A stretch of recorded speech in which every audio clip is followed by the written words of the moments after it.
Hello friends, आज हम बनाने जा रहे हैं फ़िश पकोड़ा, जो कि बहुत ही क्रिस्पी, बहुत ही टेस्टी और सबसे बेस्ट रेसिपी कह सकता हूँ फ़िश पकोड़ा। चलिए स्टार्ट करते हैं। मैंने ली है बासा फ़िश, जो कि बिना कंडे की है दोस्तों, और इसको पहले मैं कर लूँगा कट इस तरह से।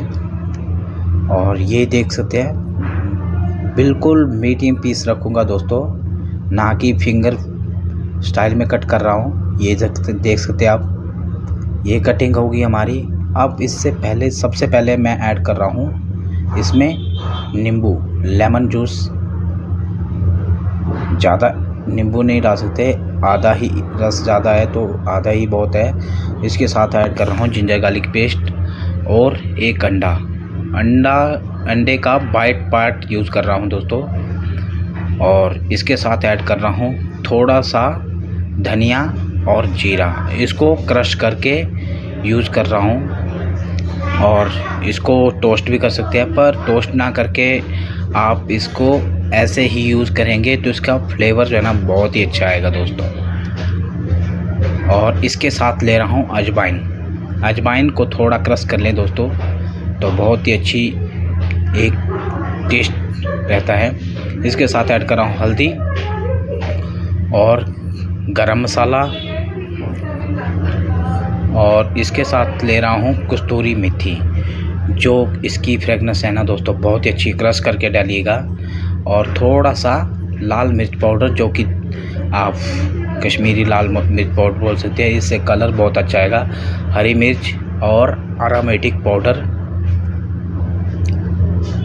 और इसके साथ मैं थोड़ा सा बेसन, 1 टेबलस्पून यूज़ करा मैंने दोस्तों, और उतना ही अरारोट, जो कि इस फिश को क्रिस्पी बनाएगा दोस्तों। ये देख सकते हैं, इसको करना है अच्छी तरह से मिक्स करने के बाद दोस्तों आपने इसको 15 या 20 मिनट की रेस्ट जरूर देना है, ताकि इसमें अंदर तक, ये देख सकते हैं, इसकी कोटिंग बिल्कुल पतली रहना चाहिए दोस्तों।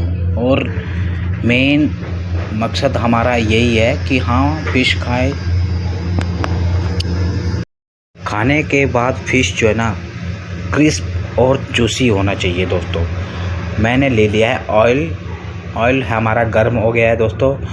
उसमें ऐड कर रहा हूँ फ़िश, जो कि आप इजीली नॉर्मल टेम्परेचर में ही इसको फ़िश फ्राई करिएगा, ज़्यादा हाई फ्लेम में नहीं तो आपकी बाहर से क्रिस्प हो जाएगी तो अंदर से सॉफ्ट रहेगी, इस कारण आपको क्रिस्पीपन नहीं मिल पाएगा। इसमें मीडियम टू हाई फ्लेम में ही इसको फ्राई करिएगा। ये देख सकते हैं, कम से कम 30 सेकंड इसको कुछ भी नहीं करना है दोस्तों। और 30 सेकंड के बाद इसको आप हिला सकते हैं, नहीं तो उसकी कोटिंग निकल जाएगी। आप तभी डालेंगे और तभी इसमें स्लाइजर या स्ट्रेनर यूज़ करेंगे तो आपकी फ़िश की कोटिंग निकल जाएगी दोस्तों। ये देख सकते हैं, इसके मेन ये देखो कि क्या कलर कैसा आया आपका फ़िश का। और इसके बुलबुले जितने ज़्यादा कम होते जाएंगे, इसका मतलब ये होता है कि दोस्तों कि आपकी फ़िश हल्के से क्रिस्प हो रही है। और बिल्कुल ये देख सकते हैं कलर कैसा है हमारे फ़िश का, ये देख सकते हैं। बहुत ही टेस्टी और बहुत ही आसान रेसिपी है दोस्तों, इजली आप घर पे बना सकते हैं। अगर रेसिपी अच्छी लगी हो प्लीज़ दोस्तों लाइक, और चैनल पे नए आए हो तो सब्सक्राइब जरूर करिएगा। ये देख सकते हैं, मैं आपको फुल टर्न करके बताता हूँ फ़िश। ये हमारी फुल डन हो गई है। फ़िश को हमेशा सेकंड टाइम कुक नहीं करना होता है दोस्तों, नहीं तो इसके फ्लेवर जो है ना आप बिल्कुल बेकार हो जाएंगे, बिल्कुल क्रिस्प हो जाएगा, वो कलर भी चेंज हो जाएगा। ये है हमारी आज की डिश फ़िश पकोड़ा। अगर रेसिपी अच्छी लगी हो दोस्तों प्लीज़ लाइक ज़रूर करिएगा, और चैनल पे नया आया है तो सब्सक्राइब